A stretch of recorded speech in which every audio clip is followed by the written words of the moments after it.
minute to trickle in.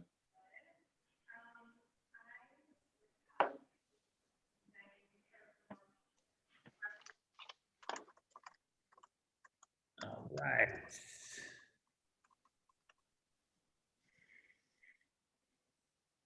All right, we'll give everyone a minute or so to file in. Standing room only for this group. The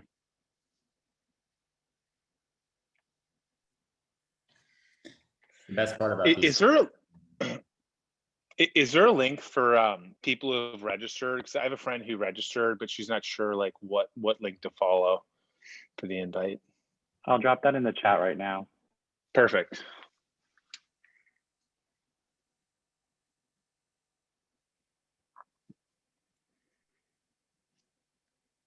All right, let's get started, and people will be fashionably late. It is New York after all. So listen, thank you guys for joining. This is exciting for me personally because this really was an idea because I wanted to personally learn a little bit more about Bitcoin. So after speaking to Tyler and Cameron and Ryan, nice enough to join us, I thought I would invite 1,000 of my closest friends to also learn a little bit about Bitcoin. So I think what would make sense, Ryan, maybe you can make a quick intro on yourself. Tyler, Cameron, you guys do the same. And then let's dive in. I mean, this is kind of a Bitcoin 101 for a lot of us, based off the feedback that we got from everyone, and we thank everyone for registering and joining us. There's a lot of educated Bitcoin users and Gemini users out there. So I think it would be great to kind of start base level and then work our way up from there. Ryan, I am going to turn things over to you, and we can take it away. Awesome. Well, hello, everybody. Good to see you virtually. Super excited to be here with Tyler and Cameron. If you don't know me, my name is Ryan Serhant. I'm a real estate broker and real estate company owner here in New York City. Been doing this for a very, very long time. Most people know me from a TV show called $1 Million Listing New York. And recently, in this space, most people know me because in 2013, I was selling an apartment. 2013, maybe it was a little bit after that. I was selling an apartment at 157 West 57 on TV for $9 million. And someone offered us 50,000 Bitcoin when Bitcoin first came out, okay? And Bitcoin wasn't serious then. I took it as a real offer. I submitted it to my owner, okay? He yelled at me, threatened to fire me. How could you ever, it's 9 million, my bank will never do, it's monopoly money, this is bullshit, all that stuff. And we rejected it. And it was a blip in the storyline. Fast forward to end of 2020, early 2021, and people dig that clip up and they edit it together. So it looks like I turned down 50,000 Bitcoin, which I guess in December was what, 38,000 bucks or something like that. So you could do the math. That was a bad deal. It was a bad deal, but we couldn't tell the future. But the people who could tell the future are here right now. So I am super excited to be here. I want to just turn it over. Everyone here knows who Tyler and Cameron are. But Tyler and Cameron, maybe Tyler, go first. If you could just introduce yourself for a second, and then we'll just jump right into it. I have a bunch of questions. I want to kind of bring crypto to the masses so people can really understand, talk about Gemini, talk about really what's going on and what people should be focused on, and then we can get to audience questions. Awesome. Tari, go for it. I'm back. Internet troubles. So quickly, I'll keep it brief because I know we've got a lot of questions and topics to cover, but Cameron and I stumbled upon Bitcoin in 2012, in the summer of 2012. It was trading around $8. We were in Ibiza on vacation of all places. We bought a lot of Bitcoin on Mt. Gox, which famously imploded. Luckily, we didn't lose any Bitcoin, but it really informed us of how what needed to happen with building infrastructure in the US that was regulated in order for this technology to really mainstream and take off. So a few years later in 2015, we launched Gemini, which is a New York trust company regulated in the state of New York, to make it easy and simple and secure for folks to engage in Bitcoin, to buy, sell, and store it. And we've been on that journey for the last 6 or 7 years now. So we're excited to share a little bit more about that journey with you today. Everyone, I'm Cameron, also a co-founder of Gemini. I'm the president of Gemini. Tyler was kind enough to hire me about 6 years ago. So far, so good. And like Tyler, I found Bitcoin in Ibiza on vacation. Someone recognized us, someone from Brooklyn recognized us from the movie The Social Network. We started chatting. He said, "Hey, have you guys thought about Bitcoin, a virtual currency?"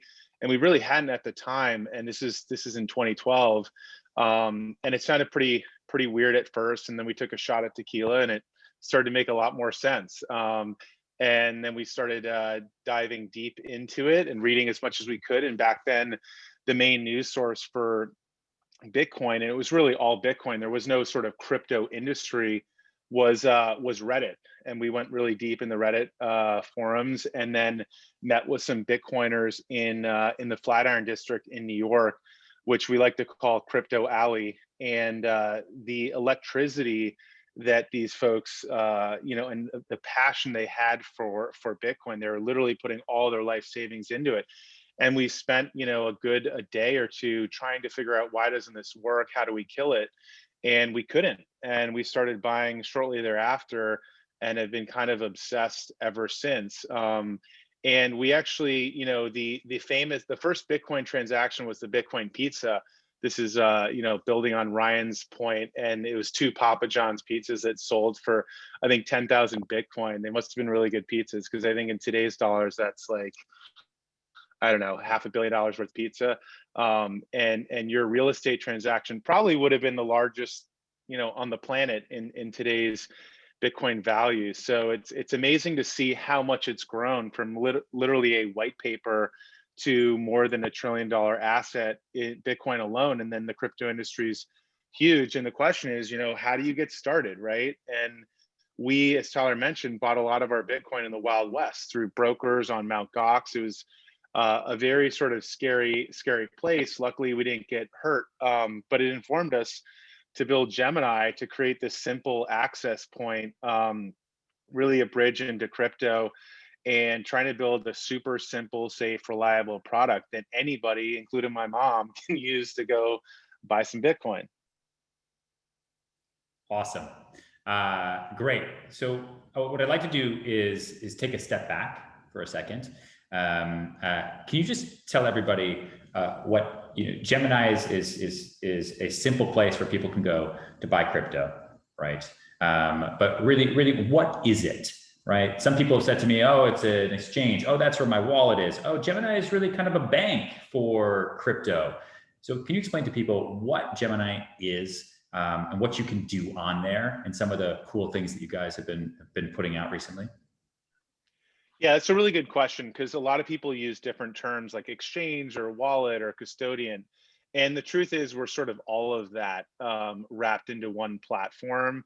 And the way we describe it is using money verbs. So you can buy, sell, store Bitcoin. And now, as of 2 months ago, you can actually also earn interest on your Bitcoin. So you can buy, $1,000 worth of Bitcoin and then lend it out and earn up to, I think, 2% or more on the Bitcoin that you're holding, and earn some yield. So it's really that's, I think, the simplest way, like buy, sell, store, earn.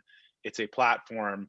To go a little bit further below into the weeds, we have an exchange that facilitates the buying and selling. We've got a custodial product that facilitates the storing. And we've got a mobile app that allows you to sort of onboard in hopefully under 90 seconds if you took a good photo of your license and everything. So just trying to make it very, very simple. But it is kind of confusing because there's a lot of terminology out there. Got it. And so that's Gemini Earn. And now you, coming soon, don't you have a credit card? That's right. That's one of the most exciting products on a roadmap. Over the next year, we're hoping to launch within the next quarter. So basically, with the credit card, you can earn crypto rewards, any crypto of your choice, Bitcoin or Ethereum or what have you, as you're shopping, up to 3% back. And it's pretty exciting in the sense that this is a behavior that we're all already doing. We're already using our credit card to buy a flat screen, at Best Buy or whatever.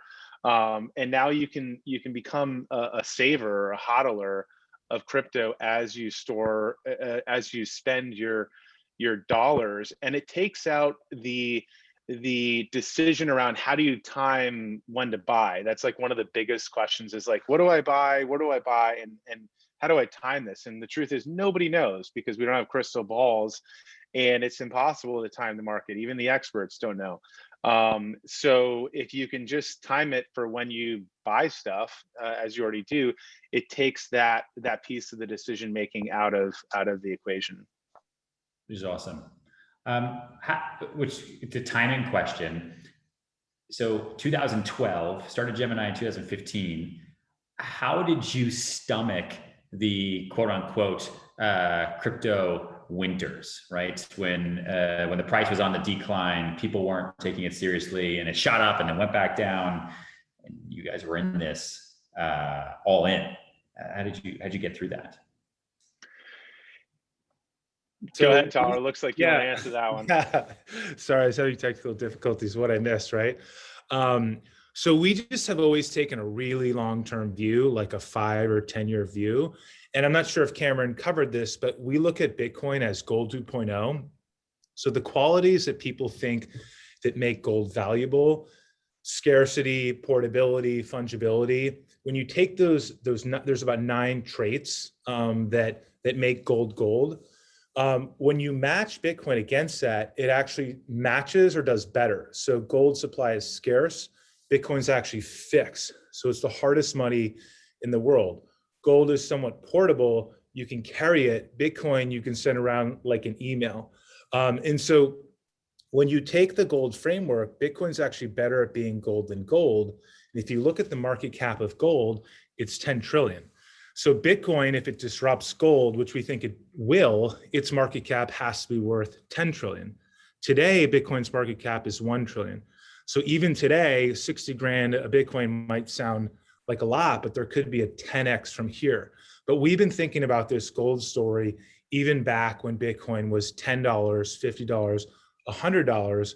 We built our thesis and then just built a lot of conviction around it.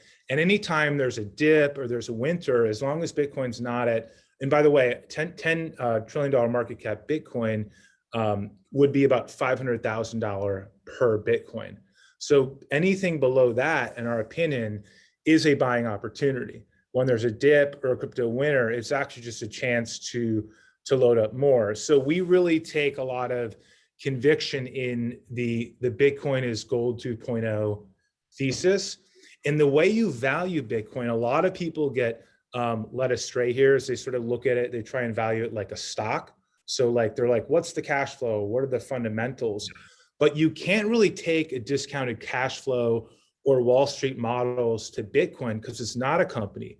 It doesn't have a CEO. It's not centralized. It's actually a network. So the way you value Bitcoin is the way you value any network. And it's actually this law called Metcalfe's law, N squared, N being the number of users or nodes. That's the way you value Facebook as a network, Twitter as a network, or any other social network, because ultimately Bitcoin in money is the greatest social network of all. So the more people that buy into Bitcoin, the more value it has, like any network. If I'm the only person who owns a phone in the world, there's no one to call. All of a sudden, Ryan, if you buy a phone, you've increased utility to my phone without even knowing it, because now I can call you. Or just like Facebook, if there's one user and me, there's no one to connect to, there's no one to share pictures with. You join, all of a sudden we can connect, we can be friends. So 2 squared is the value, and then 100 people or 1 billion people, and it's an exponential increase. But a lot of people, even Warren Buffett, makes the mistake of saying, oh, trying to look at it like a company and value how he values a company or a stock. But really, Bitcoin's a network. That was an amazing answer. And I think probably cleared a lot of things up for people. You said decentralized, and that's a term that gets thrown out a lot. Can you just answer, either of you guys, to the best of your ability, what is crypto, so that people can understand what is cryptocurrency, and then what do you mean by decentralized? So Bitcoin is digital gold. Ultimately, it's an emergent store of value. So it's kind of trying to disrupt gold, we think. Ether is another cryptocurrency. We think of it as like the digital oil that operates the virtual decentralized cloud computer of the Ethereum network. But ultimately decentralized in the sense that no one person, no company controls it. It's the users of the network that control it or decide to fork it or make changes. And the miners are like the referees that audit and make sure that you don't double spend your Bitcoin. Because if I have a $20 bill, I can hand you that $20 bill, but I can't turn around and physically hand that to Cameron at the same time. So I can't double spend it. In the digital world, ones and zeros are plentiful. So I could double spend Bitcoin. I could just make up Bitcoin. The miners are like the referees. They validate transactions. They make sure if I send Bitcoin to you, that I can't send the same Bitcoin to someone else. And they do this every 10 minutes. They validate transactions, and transactions that they find valid, they write to the blockchain, which is a fancy way of saying a ledger. It's like a bank has a ledger, Bank of America controls its ledger. The ledger of the Bitcoin blockchain and who owns what is the ledger of the Bitcoin network is the blockchain. It is the record of provenance in the canon of who owns what Bitcoin since the history of time from the earliest Bitcoin mined. And the blockchain is basically just these blocks of transactions that are written every 10 minutes. So when you put all these new blocks of transactions together, you have a blockchain. So the name sort of describes this, but it's the Genesis block is the first Bitcoin transactions ever, all the way to the transactions today. So the blockchain is maintained by the miners, which are decentralized. They're all around the world, and the network's ultimately owned and maintained by its users who are decentralized and around the world. Got it. And just to further add, a copy of the blockchain exists on many different computers or nodes around the world, hence sort of the decentralized distributed nature. Whereas in traditional finance, usually there's like a central party that determines the validity of transactions. So like the Visa network, Visa is sort of playing that referee, or in the banking system, you've got, banks or the central bank ultimately playing referee and maintaining that single ledger. And that was sort of the major breakthrough of Bitcoin, is this idea that all these disparate, unrelated parties can actually agree on a source of truth or the ledger, and it can be distributed all over the internet or the planet. Really, there's even, I think, Bitcoin like copies of blockchains on satellites orbiting space or whatever. So that's sort of the Bitcoin created this blueprint for decentralizing, or another way it's described as is like trust minimized. There's no trust in the system. You don't have to trust because the miners sort of perform that. Whereas in the existing centralized system, you ultimately are trusting some third party. Right. There's the founder of Bitcoin said the root of the problem is all the trust that's required in the system. So you're trusting the government, you're trusting the Fed, you're trusting the court system, you're trusting Bank of America or Boney, but you're trusting all these humans. With Bitcoin, you're trusting in the math, in the cryptography. And so it's a system of rules and transparency and code, as opposed to trusting humans or the management of fiscal or monetary policy. You mentioned the founder.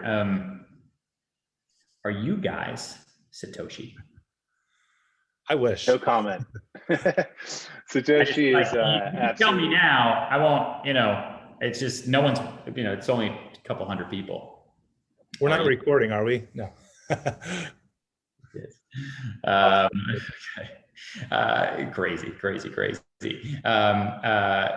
and you talked about, trust, right? And lack of trust. So how should people look at investing in cryptocurrency? out of fear of safety and security. Like I know that if I go and invest on Wall Street, or I have my private wealth manager at any bank, I feel pretty confident, and I don't even look into that being stolen, right? So how do you guys handle security, cyber attacks, all that, so that people don't think they're investing in something that's, that they don't totally understand just yet, and that they're not going to lose their money because someone from some other country can hack in and steal their codes because they mugged a miner? Mm-hmm. Yeah, so that's why we built Gemini. We're regulated as a New York trust company. So there's sort of regulators basically ensuring that we do what we say we're going to do. We have SOC type 2, SOC 2 type 2 audits, SOC 1 type 2 audits. And then we built the system with the security first mentality, and really assembled some amazing security engineers to build our cold storage system and vaulting system, because it's such an important piece of the puzzle. You've got to get that right. So I think that the narratives historically, unfortunately, in Bitcoin have been sort of company failures, and a lot of that's been entrepreneur problems, people that got in over their skis or whatnot. So we've tried to build trust in the industry, and I think it's coming along. So I think in terms of like the investment thesis behind Bitcoin, it's very similar, as Tyler was mentioning, to gold, in the sense that people buy gold because they perceive it to be scarce and it's a store of value. And right now there's a real sort of crisis with what's going on with the US dollar, that's really accelerated through the pandemic, and trillions of dollars have literally been printed out of thin air. And so there's a real question of what is the inflation rate, and is there hyperinflation around the corner? And we think that it very much is the case. And so how do you protect your value? Well, you could invest in stocks like technology stocks, and a lot of people are crowding in there. And I think that will sort of keep pace with inflation and maybe accelerate, beat it a little bit. But I think Bitcoin really offers this asymmetric return ability to truly, dramatically outpace inflation and protect your value, because it's truly a fixed supply. Now, just because it's fixed doesn't mean you can't buy as little as $5 of Bitcoin at Gemini. You literally can. A lot of people see $60,000 Bitcoin and they're like, I can never afford a Bitcoin, I'm just going to move on to something else. The truth is, you can buy a very small fraction of a Bitcoin, even a Satoshi, which is like 100,000th piece of a Bitcoin. And there's a meme called stacking sats, and that's what that means. Just stack little bits of Bitcoin along the way and you'll be in a good spot. But people, like, even if demand in Bitcoin were to grow like 100 times, that will not change the supply. And right now there's 46 million millionaires on the planet, as reported. Well, there's only 21 million Bitcoin. So in the future, not every millionaire will even be able to have one Bitcoin. And it is because it's sort of fixed, you kind of want to get in the system and buy your pro rata share of the network sooner rather than later, because it will increase in value, or we think it will. Obviously, this isn't investment advice, but there's a real benefit to sort of buying a piece of real estate in this network, just like buying a piece of real estate in Manhattan, which is a very finite, piece of land. 50 years ago, what was very valuable, right? And it just gets more and more. There's more demand and there's less of it available. And so I think if you're holding dollars and sort of saying, how do I beat inflation and this money printing? The supply of the dollar has gone up tremendously. So how do I protect this hard-earned, value? Because at the end of the day, money is a record of sort of work or time. How much work have you put into something, and it represents that. And as the dollars lose value and inflate, your life work is literally being leaked out. And so we think that Bitcoin is really the ultimate store of value. And because it's new and emergent, the adoption, it's not sort of that full adoption rate.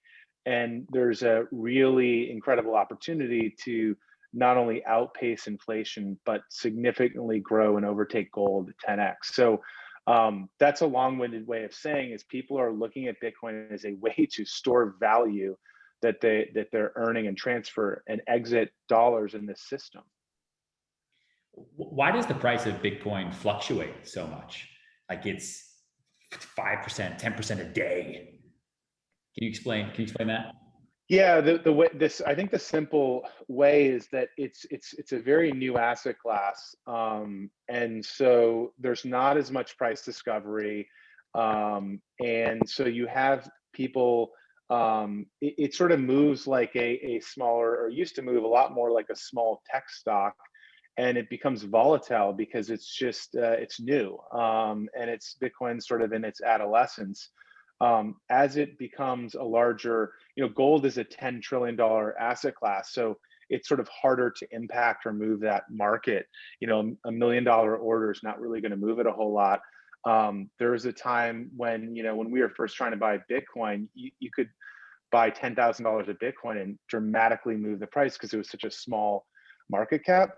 In addition, the advent of like ETFs and publicly traded funds will just bring more hodlers into the space, and I think just over time it will mature, but there's been periods of time where it's actually been not very volatile, but when it does move, it tends to move in big directions, and that's what sort of catches headlines quite a bit. But I think before the last move, it was sort of sitting around 9,000 for 2.5, 3 weeks. And there's been times where it's been less volatile than gold. So part of it's a little bit, I think people just get excited and like to write about it when it moves a lot. And a lot of it's just, maturation. I think ultimately it's just so really early. We talk about it being the second pitch of the first inning. It's just like there are. So I looked this up the other day. There's something like 40,000 publicly traded companies in the world on some sort of public stock exchange. Only 32 of them have Bitcoin on their balance sheet. So, meaning like the Tesla is taking some of their cash and putting it into Bitcoin. Square is taking some of this cash, put it into Bitcoin. Instead of T-bills, because they're worried about currency risk, they're worried about inflation. And if you sit on cash, if inflation's 10% a year, you're just hemorrhaging your value. You're hemorrhaging your life force. You would never give cash to a hedge fund manager to keep it in cash, right? They have to deploy that, get a return, beat the cost of capital. So companies are starting to see Bitcoin as the hardest, soundest store of value hedge against inflation. So you got Tesla, you got Square, you got MicroStrategy, and you have a few others, but only 32. What about the Fortune 500 companies or 1,000 who start putting Bitcoin on their balance sheet? We think that will happen. And ultimately, we think central banks one day will do that as well. They do this with gold. There's just muscle memory and reflex for them. But as they print money, they know what they're doing to the money supply. They know that they're spiking higher inflation, so they stack gold. We believe one day they will stack Bitcoin. So it's happening. But if you zoom out of the large picture, it's still actually quite early. So we've talked a lot about Bitcoin. The other major cryptocurrency is Ethereum. Yeah. Can you explain the difference between the two? Sure. Ethereum, if Bitcoin is digital gold, the way we like to think about Ethereum as digital oil, and it's this decentralized sort of operating system where people can build decentralized applications that are permissionless. And in order to use these applications, you have to pay for it in Ether. So there's a thing called DeFi, decentralized finance, which has really been growing quite a bit in the past year, where you can lend out your crypto and earn yield. You can trade your crypto.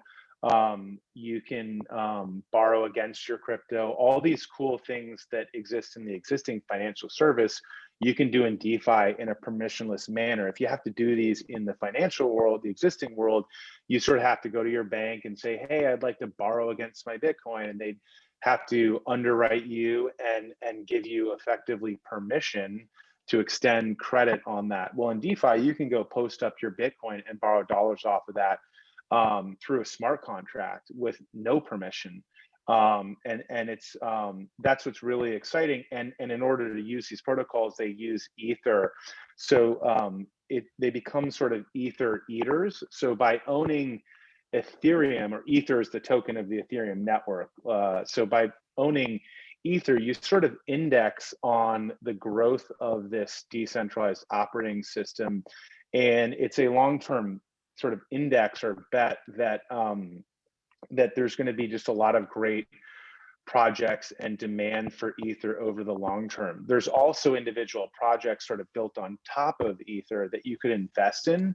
But for most people, I think that's a bridge too far, trying to figure out which projects are going to win and how to underwrite that kind of risk. But by buying Ether, it goes back to the Manhattan analogy. It's like buying Manhattan real estate, land effectively, with the long-term view that skyscrapers are going to be built on top of this and that it will increase in value over time. Yeah, so if you want to think of like Ethereum network as this global virtual computer, think of Amazon cloud computing, but it's controlled by a company, Jeff Bezos, versus Ethereum is like cloud computing, but it's decentralized. So if Bitcoin, so with Amazon cloud computing, you give your credit card, you run your startup on Amazon cloud services, you buy compute with your credit card. Ethereum, you run your decentralized application on Ethereum and you pay for the computing power of the network with Ether. So Ether is like that oil. And because it's an operating system, it's almost like it's a decentralized cloud or a decentralized iOS. You can do all sorts of interesting applications on what's called smart contracts. So you can build financial applications, and all of this interesting activity known as decentralized finance or DeFi is happening on top of Ethereum. Even much of the NFT movement is happening there, and all of that requires Ether. So an easy way to index DeFi, to index NFTs, is just buy Ether as a way to, as an option or index of that entire network. It's sort of tantamount to, if you go back in time, there was no asset of the internet. It was hard to sort of index the internet. You had to pick the horses, like, you know, Amazon versus pets.com, and hopefully get it right. Yeah. The best way to index the internet was really domain squatting. So just get a good domain name and hope to flip it or sell it.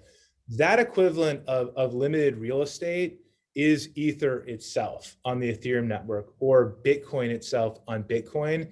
And that sort of indexes, like, that's almost like owning a piece of the racetrack as opposed to trying to bet on the horses. And so all of that activity, if you own Bitcoin or Ether, you kind of have your bases covered on both of those networks.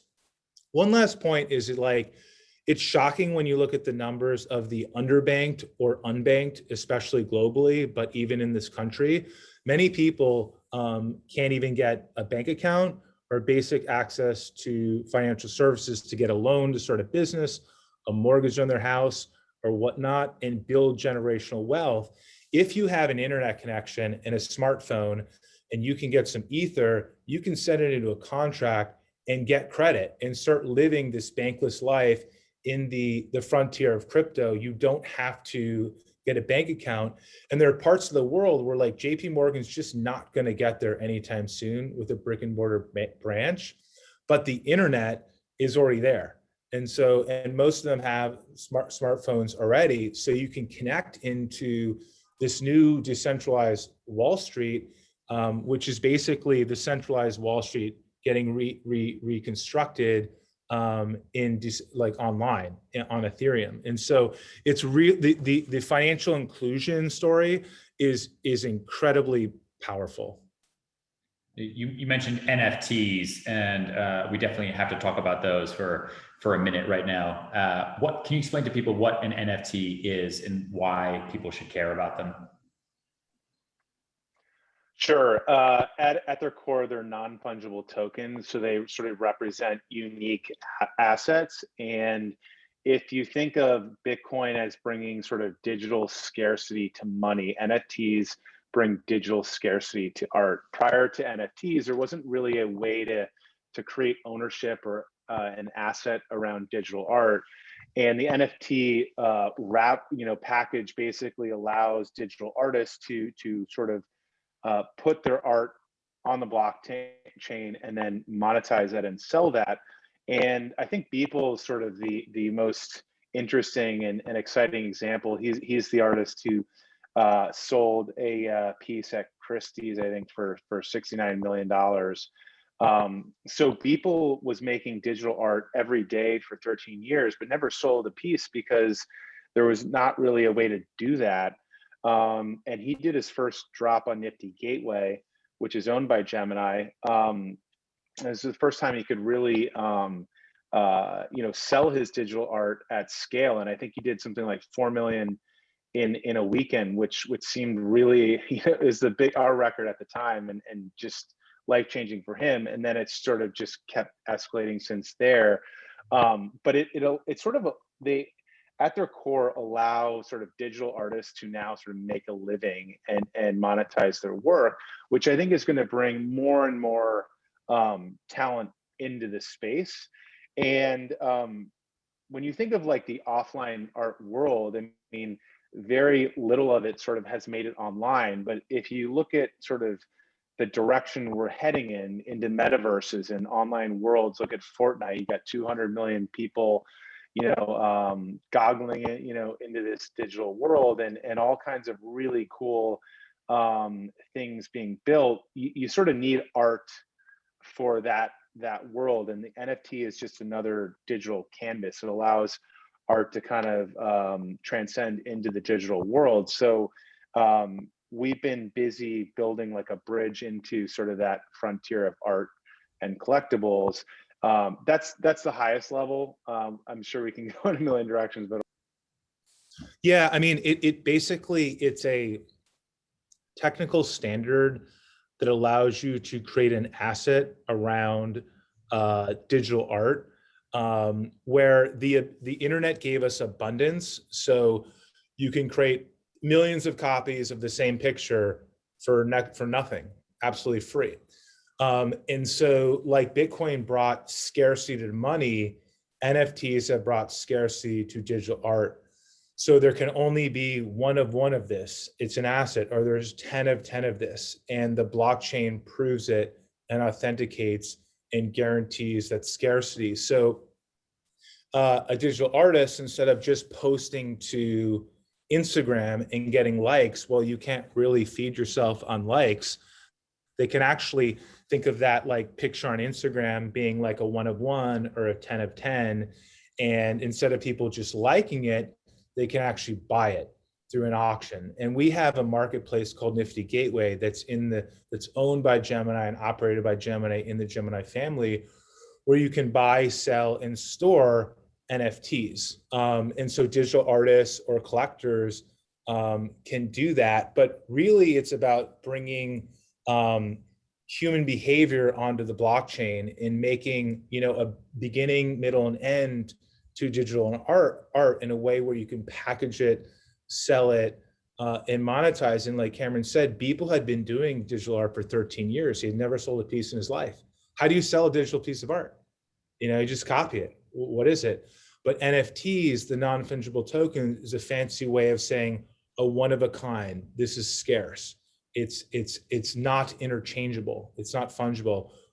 If I give you a $10 bill and you owe me a $10 bill back, I don't care about the serial number of that $10 bill. I just care about the $10 bill, the $10, the right amount.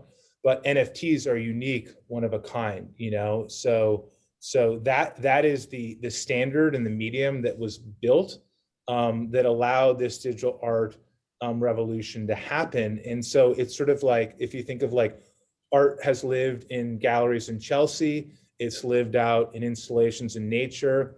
It's moved out onto the street art, and now it's basically moving on to the blockchain.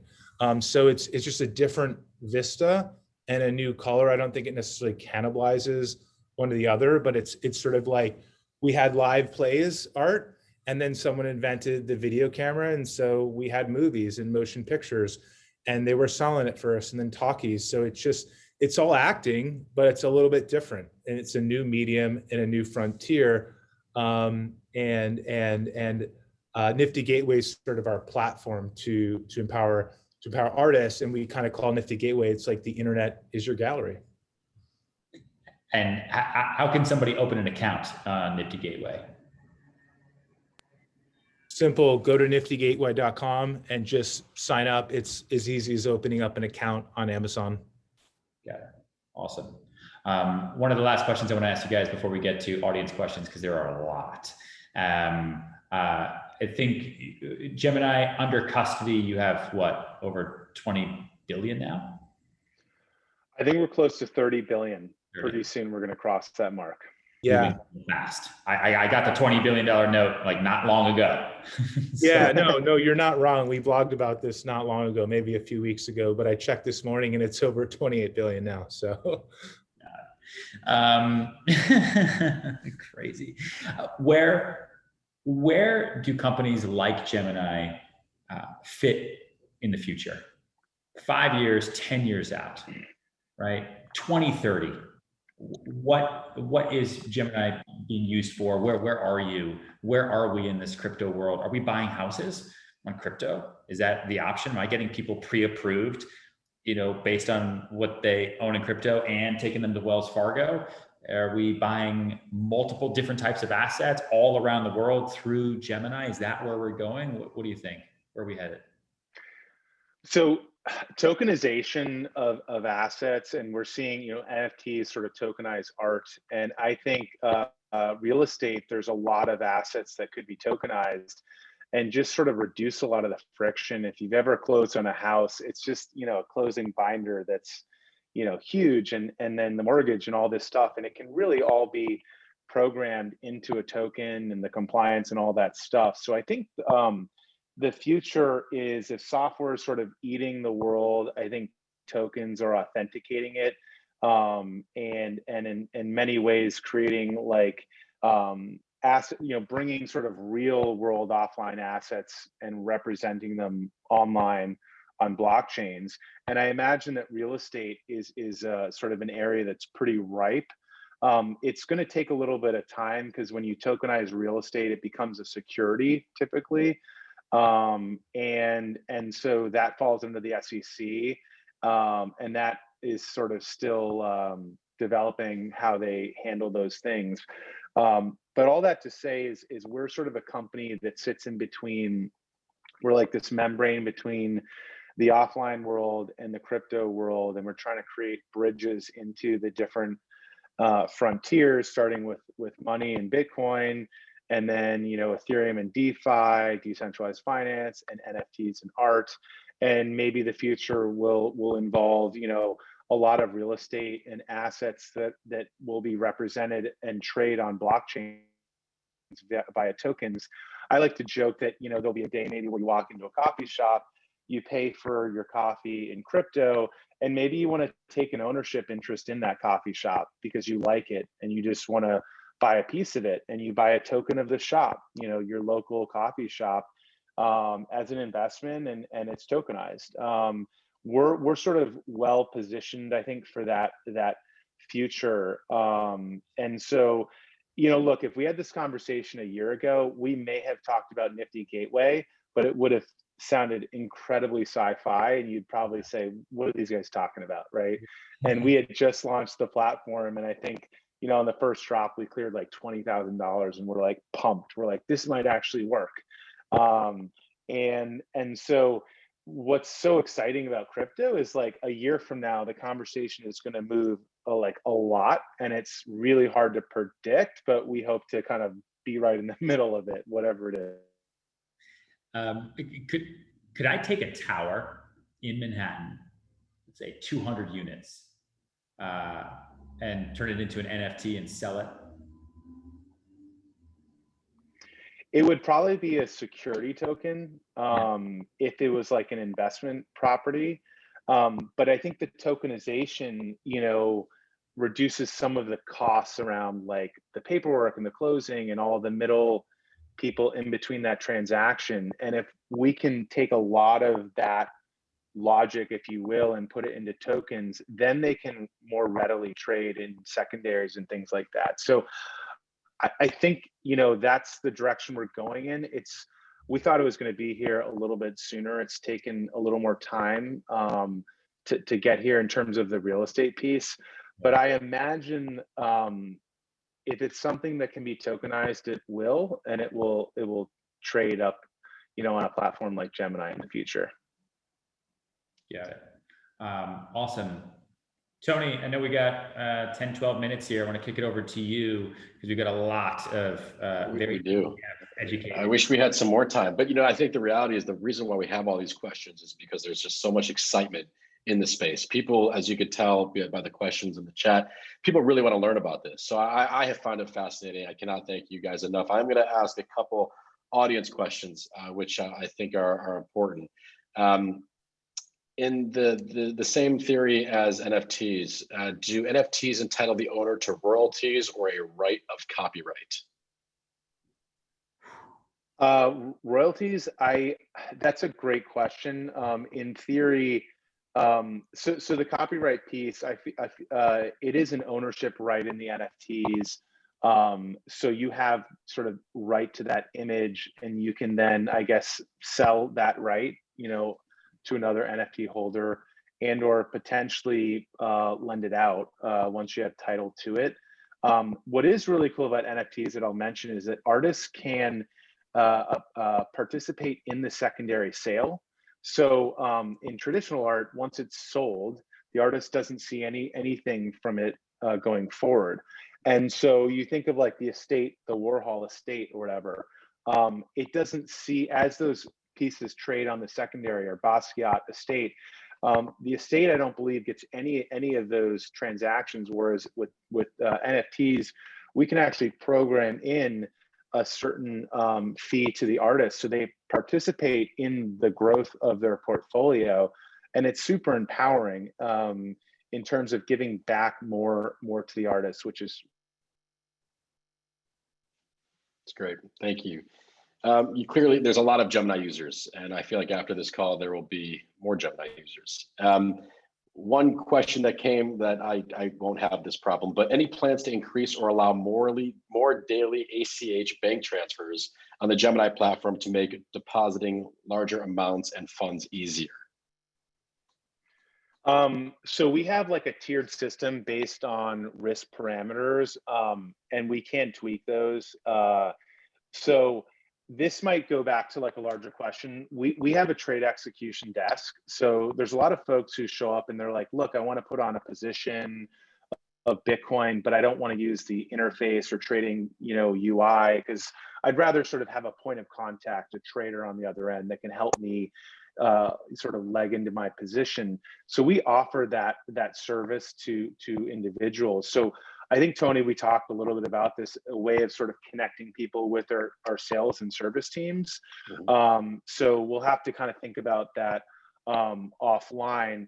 And as we connect those relationships, we can work on the ACH elements to help facilitate people bringing their funds onto the platform. So I think one of the things we do really well is our client services team.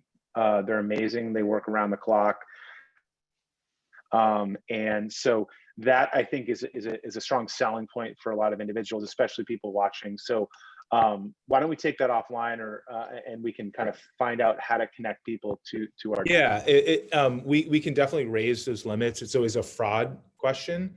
But if you want your limits raised, reach out to Tony and he can reach out to us. We can figure something out.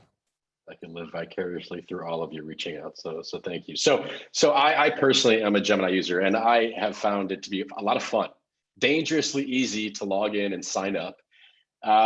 There's certain elements that I'm really wanting to learn more of. And one of which is actually a question that was asked is, how do you earn interest on the Gemini platform by your Bitcoin?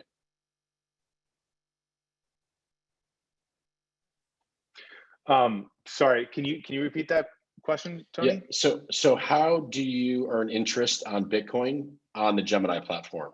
Ah, great. Sorry. Yeah, I was looking in the chat at some other questions. Thanks for repeating that.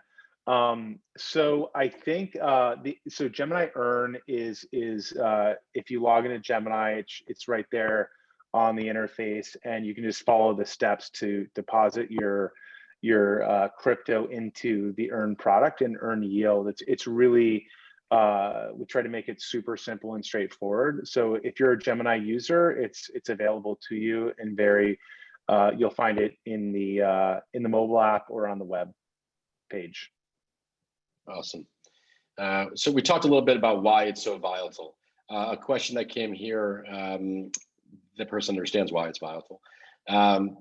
Really, at what point do you think that Bitcoin could possibly stabilize enough to be kind of considered critical mass and used as global currency? And if so, what is that threshold? What is that point that you feel as though it can become a common currency? So this is one of the areas that I think a lot of people get confused. They think of and it starts with we use the term cryptocurrency a lot, and some of these things are actually not good currencies. When you think of a store of value, money is a unit of account, store of value, and or a medium of exchange.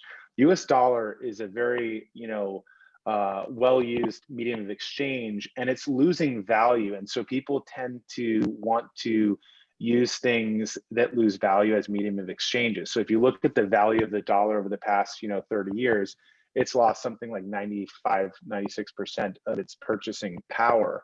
And so people spend dollars. Gold has increased something like 26 to 30 times. People buy and hold gold. You don't want to spend your gold, just like you don't want to spend your Bitcoin on pizza in 2010, because that's a $500 million pizza today. And so we think, Bitcoin at its core is an emergent store of value that you want to buy and hold to protect your value. For the same reason people don't sort of walk up to their local Starbucks and try and pay in gold. Nobody really carries around a Troy bar of gold. Most of the gold that people own is either through an ETF, and that gold is stored, in a vault, HSBC vault under, the Thames River. And it's sort of viewed as a store of value. It's a paradox to be both a store of value and a good medium of exchange. Now, in the future, it's possible that Bitcoin, may evolve or solve that sort of holy trinity of money. But I think, like, for where we are right now at $1 trillion market cap for the Bitcoin asset, our near-term view is that it overtakes gold within the next decade, which means it grows 10 times. And it does that by being a better store of value, full stop. Whether it eventually becomes a currency, who knows? It's possible because it's open source software and it can update and evolve and change, unlike hardware gold. But I think the right way to look at this is sort of say, do you think the world is going digital? Do you think that everything is kind of moving online? Is Bitcoin a better form of gold? If so, then you probably believe that it's going to grow about 10 times from here. Again, not investment advice. And whether or not it becomes a medium of exchange is not such an important point at this time. Great. Thank you. A question actually I had, there's a lot of platforms out there. And while I don't have a dog in this fight, I have found Gemini to be incredibly user-friendly and just a good time. There's obviously other competition out there. A question we had was, how do you transfer your Coinbase Pro account to Gemini, if that's a possibility? It's a great question. So if you onboard a Gemini, there's a tab where you can deposit into your account. It will give you a Bitcoin address. You can then take that Bitcoin address, and when you log into Coinbase, you go to withdraw, you put your Gemini address in, and then you can move the coins. It's actually a really straightforward process. Awesome. I kind of want to close there. There's obviously there's so many questions. I wish we can get to all of them. I want to thank you guys so much. This has been incredibly helpful for me personally, and I can imagine everyone that joined us. Like I said, this came out of a night being jet lagged, and I said, let me give this a whirl. And it's almost gamified. It's a lot of fun. It's incredibly productive, and what you guys have created is just astonishing. Ryan, couldn't have chosen a better moderator. Cannot thank you enough for joining us. Tyler, Cameron, the way you guys explained this made a lot of sense to me, which is not an easy thing to do. So it's very much appreciated. Everyone that attended, thank you guys so much. I see people asking for a run back of this. If we all got some time, we would love to make that happen. So thank you guys all so much. I do appreciate everyone's time. Thanks so much, Tony, Thanks for having us. Thanks, Ryan. And we'll, like Cameron said, things move so fast in a year. We'll have to do this again and see where we are. Let's do it. Awesome. Thanks, everyone. Thank you. Thank you, guys. Thank you.